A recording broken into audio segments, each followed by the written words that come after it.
Good afternoon, everybody. Welcome to Lobby Day 2022. And I'm so excited to be here with you today to talk about the updates to the clinical supervision training. So we're going to start with talking about some of the changes and also best practices. So my name's Jen Connor Godbey. I've been in LCSW for 18 years and been practicing a little over 20. I am here in the University of Kentucky Department of Psychiatry and also serve on the board for the Kentucky Society for Clinical Social Work.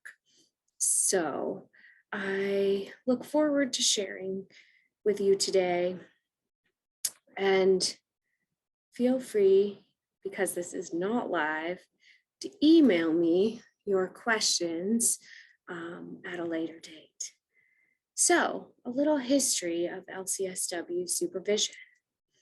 In 1975, the Kentucky Board of Social Work was established. So we've been practicing this way for the last several decades. And there was initial momentum because social workers, clinical social workers in particular, wanted parity with other professions and to have similar guidelines. So we set up a system of supervision to be sure that clinicians were trained adequately to practice effectively with their clients, and this learning would happen in this mentoring kind of partnership relationship, as it does in other professions as well.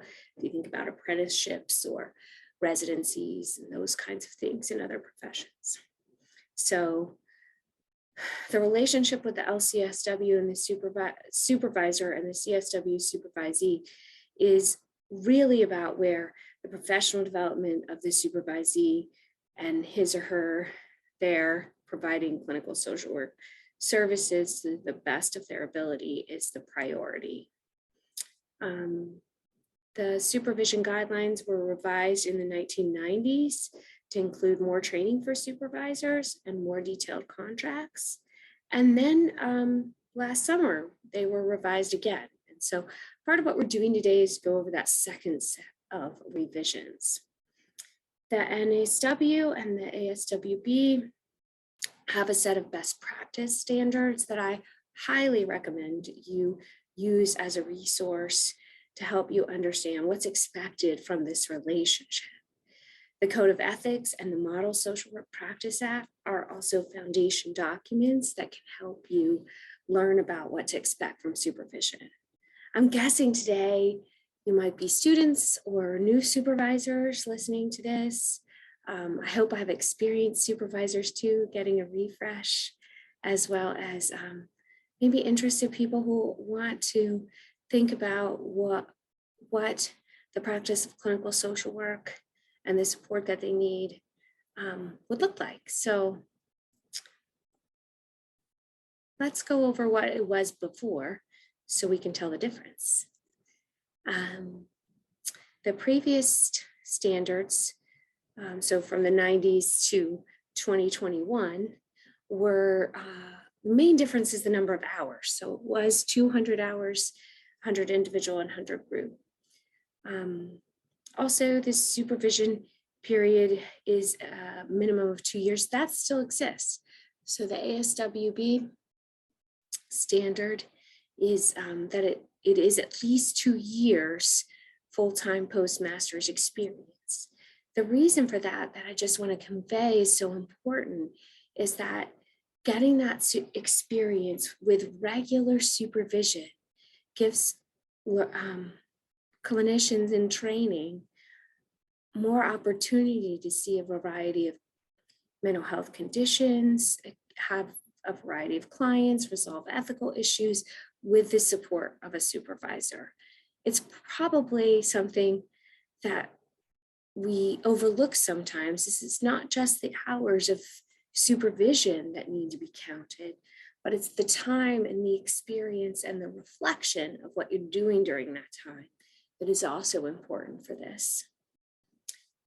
So there are some, I won't read you all the other regs, but passing the exam, as you know, and the fees. Qualifying experience is really important. So these standards are still the same. The supervision has to relate to the qualifying experience, and that qualifying experience, those 2 years of full-time work, have to include being able to do accurate diagnosis, and being able to do that in a way where you use acceptable professional language. Typically helpful to check that in a multidisciplinary environment. You want to be able to make a treatment plan together with the client and implement that. Be able to use the skills and techniques that are reasonable for each phase of that process. Resolve and address ethical problems that come up, and develop and use their own sense of professional self in that process. So here are the changes spelled out. More training has been added to address gaps in knowledge and problems with supervision. So previously there were 3 hours of initial training for supervisors. That was what was added in the 90s. Now we have a 6-hour initial training course. And there are several of those sponsored all over the state, KSCSW doing one of them. And then there's every renewal period, which is 3 hours. There's another 3-hour refresher course in addition to that. So for supervisors, after practicing, getting your LCSW, practicing for at least 2 years, then you can get this 6-hour training. Then you can start doing supervision once you have a contract in place. And then be sure to keep your 3-hour refreshers courses. And there are more and more quality trainings being offered in supervision. There's lots of models and ways to do this well. And the more you can learn about it, the more effective you can be with a variety of supervisees. Supervisees have a role too, though. It's not just the supervisors that are in charge of this or participating in this relationship. I would caution supervisees against being passive. And one of the ways that the Board of Social Work has tried to help them with that is to offer a one-time 1-hour overview to ensure that they know the knowledge, rights, and responsibilities of this role, and are able to advocate for themselves and communicate effectively with supervisors, and even in selecting supervisors as well. The supervision hours have been decreased. That's the major change. So this is more in line with other states. State of Kentucky had one of the highest numbers of hours at 200 before, and now moving it down to 150 was a compromise that put us in line with some other states. 100 of those have to be weekly hours, individual hours, and the other 50 can be group. Now, just because it can doesn't mean it have to be. And some supervisees might elect to do all their hours in individual sessions with supervisors. However, I would strongly encourage you to consider that group supervision is also really valuable. In your placement, in your employment, or your full-time clinical work, you may not be exposed to every situation or kind of patient. In fact, most of us aren't. And so learning in a group with a variety of learners who are in different settings can help us broaden our experience and depth and breadth of knowledge. And that is certainly useful for your career moving forward, and as well for your effectiveness as a clinical supervisor or supervisee, eventually LCSW. The other change is that telehealth is explicitly included in qualifying experience. So that is different. It was expedited, even though it was probably already in the works before 2020. It was expedited by this COVID experience. So I am going to show you that actual law and where to get it, because one of the things that happens sometimes is people are like, I'm not sure, I forget, how many hours was it, or that kind of thing. So if you go to the legislative apps and you type in 201 KAR 23070, you will find the qualifying education and clinical practice experience under supervision for social workers. And so this details all the things we just talked about and a few other things. The first section you'll see is definitions, and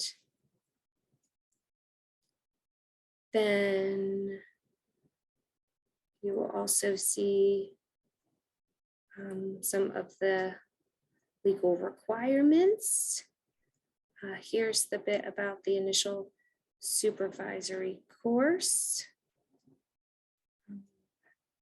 the 6-hour training, and that's really important in terms of the change. And here's the details of the contract and what should be experienced during supervision, about the groups, and there is another addition I didn't put on that slide, and this is the evaluation piece, mainly because that's still being developed, and you'll learn more about it in the training courses, the 6-hour and the 1-hour. But evaluations should go both ways. So of course, we typically think a supervisor should evaluate their supervisee, and the other way around too, though. The supervisee should evaluate the supervisor, give them feedback and help them reflect on their practice to keep improving and matching to what the clinician needs. So there's where to find that. And I hope you'll use that as a resource. All right. So we're going to talk about the practice of social work, what it is and isn't, just to make it real clear, because that qualifying experience does not include everything that you might be asked to do on the job, for example. So the practice of clinical social work should be based on the knowledge of all those things, not just that you learned in your master's program, but that you learn in outside training, outside reading, education. This learning is a lifelong process, really does apply to us as social workers. There is so much to know about these areas, and the field is still evolving all the time to learn more.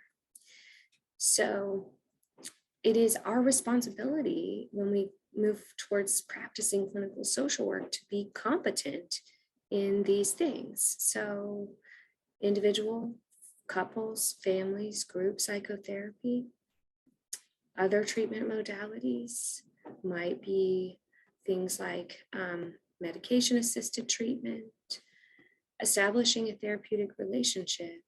That's, of course, the client participates in that, but that's on us to set the parameters for that and to be able to ensure that it truly is therapeutic, since that relationship, research tells us, John Norcross's book about psychotherapy is very clear about this. Most of what is responsible for the change that happens in psychotherapy is related to how strong the relationship is, not necessarily the modality. Assessment and diagnosis of mental disorders, safe and appropriate treatment planning, evaluation of progress. That doesn't just happen in the supervisory relationship, right? We need to help clinicians be able to evaluate progress in the therapeutic relationship as well. you see where there's a parallel process here. This is one of the things I love about supervision, is that we can see how the skills and tools that we use both in practice with clients can translate and help us do quality supervision as well. The termination of the treatment process and the face-to-face contact. Of course, adding that telehealth is now approved. So we each have responsibilities. I mentioned this new training that the board is offering for supervisees, the enhanced training being offered to supervisors. And I wanted to lay out, to make sure it was clear, here's our responsibilities in both, right? The supervisor is signing off their license on the CSW's practice. Whew, putting my license on the line, that's a big responsibility. That's the first one. That's why it's top left. It is really a big deal. And in order to help the supervisor to do that in a responsible way, the supervisee has to accurately portray exactly what they're doing through their documentation and communication about their practice. If that's not the case, then of course the supervisor can't adequately attest to the supervisee's practice. It is both of our responsibilities to be prepared for sessions, both with clients and with our meetings with each other. And without that preparation, those experiences may be lacking. We may not be able to be as comprehensive or thorough as we need to be. For the supervisor, offering regular feedback about the practice and about supervision, seeking it. How's this going? Getting both written and anecdotal feedback can be helpful. And the supervisee should also offer and receive feedback about how that's going. The supervisor has a responsibility to assess the learning strengths and challenges of the supervisee they are working with. So there are some formal assessments that can be used, also paying attention to the learning style. For example, some people are visual learners or auditory learners. I don't want to lecture the whole time to somebody who really needs it written down. So assessing and for kinetic learners, doing things together can be super helpful. Most supervisors have found, not just in social work, but other professions, that real in-time feedback is excellent practice for learning. So, for example, sitting in with a supervisee on a session and giving them feedback as it goes, that can also enhance their making connections between the techniques that they're using and when it needs to be implemented. And so also videos can be used for that. So for example, someone who is critiquing or supervising me right now will pause the video and say, how are you doing with eye contact? And how are you connecting with an audience that's not live, but that will be watching this and learning from you? So those are all opportunities we could have, right?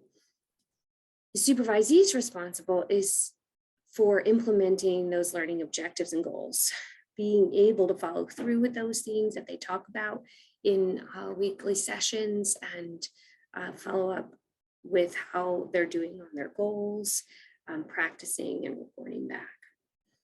We are both responsible for the contract, making sure it's done on time, submitted, approved by the board,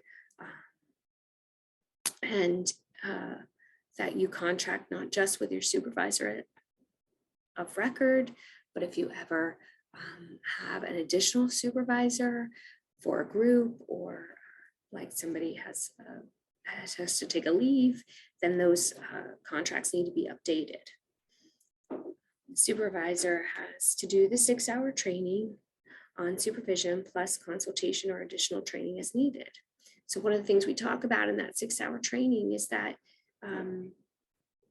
supervision, just like psychotherapy, can be a dynamic, ever-changing process, and being able to be responsive to the supervisee in front of you is just as important as that parallel process with being responsive to the client.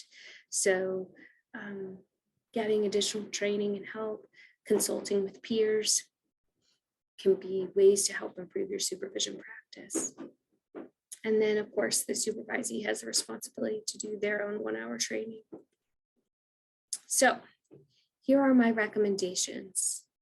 No matter what your role is here, get informed about it. Look at the KRS.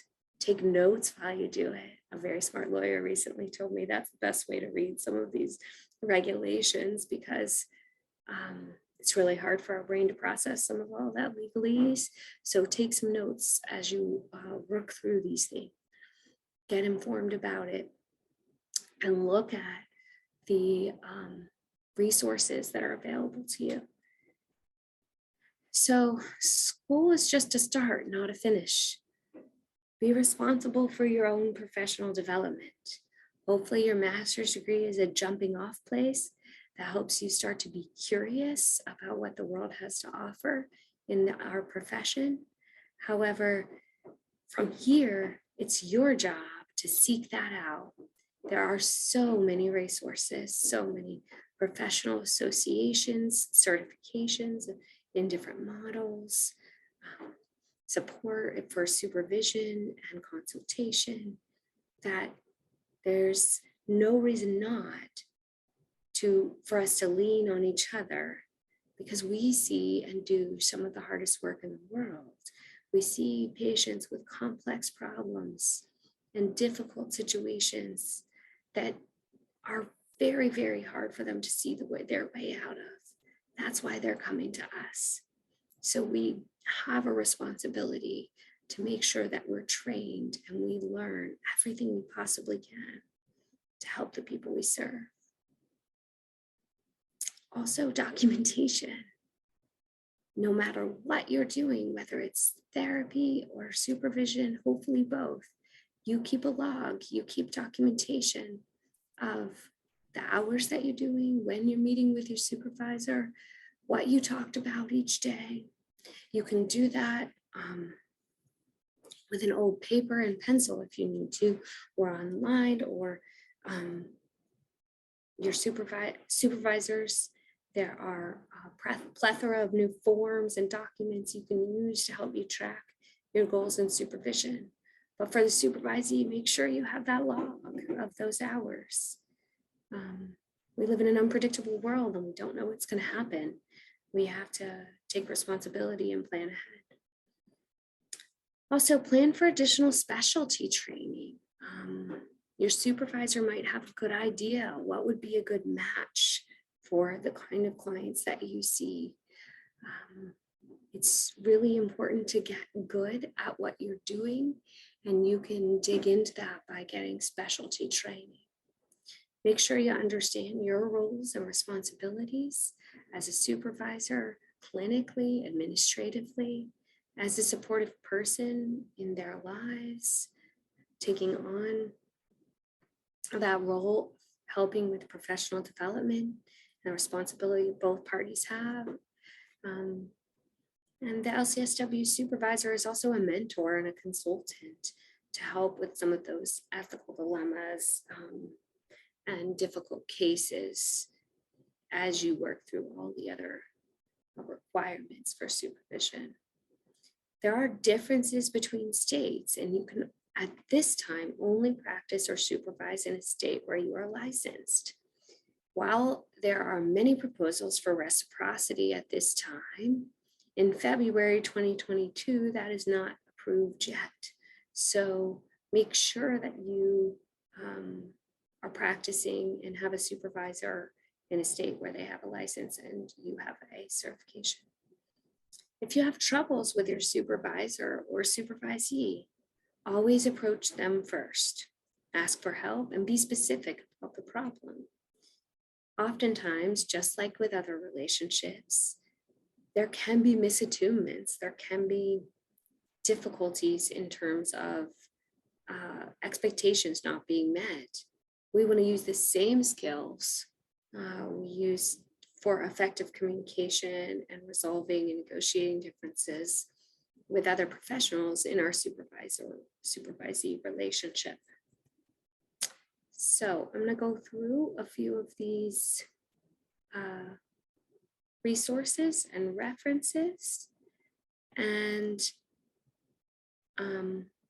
talk a little bit more about the opportunities. So the clinical social work practice regulation overviews is comprehensive and helpful in terms of being able to see what exactly are best practices and ideas. The Clinical Social Work Association is a national network of state societies, including Kentucky's, where you can find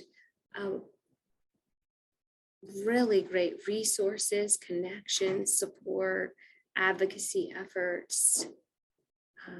The NASW is similar, a national network for social workers, not just clinical, to connect. And they also have state chapters, one of which we're partnering with today to offer Lobby Day. We're so grateful for NASW Kentucky and KSWAN for sponsoring this today. University Smith College has a supervisor certification program, one of the few in the country that I found to be particularly helpful in preparing for this presentation and looking at what are best practices for our 6-hour training. So if you're interested in getting certified as a supervisor and pursuing that, there are possibilities for that. And of course, I put the Board of Social Work on here because that's where the regs live, that's where the forms live and the contracts that you need to fill out to do this. So it would be helpful for you to make sure that you bookmark this page during your time as a supervisor and a supervisee.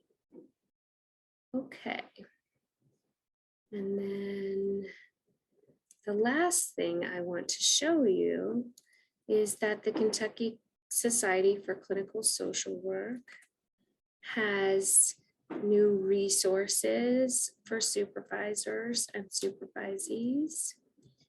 And we are offering, started last month, a peer supervisor LCSW supervisor support group. So monthly we'll meet and consult about difficult cases, challenges with supervision, and provide support for each other. And that is the third or fourth Thursday. I'm excited to be participating in this group. We've been planning for it for a while as an outgrowth of our 6-hour training. We were looking at ways to help connect and support and enhance the quality of supervision. We have another opportunity coming up next week this week on Thursday, the 24th. There is a supervisors training. We have Dorinda Noble, who will be zooming in from Texas to present around issues related to supervision.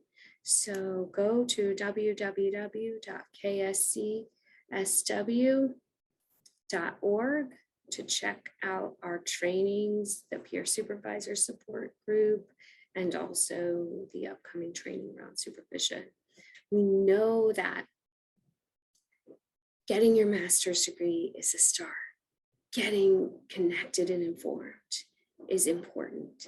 And then that's just the beginning to an effective, productive, amazing career in social work.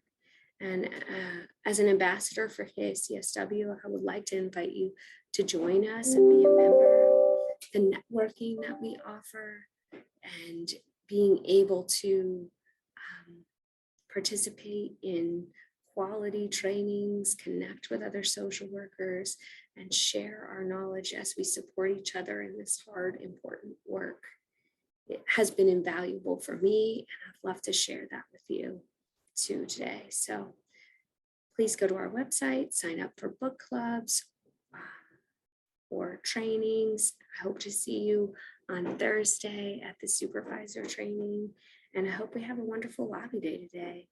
Thank you so much for joining me. You can reach me directly at jennifer.godbey@uky.edu or contact the Clinical Society, www.kscsw.org. Thank you again for listening to this presentation. If you have any questions about clinical supervision or want to get more involved, please reach out. Have a wonderful lobby day.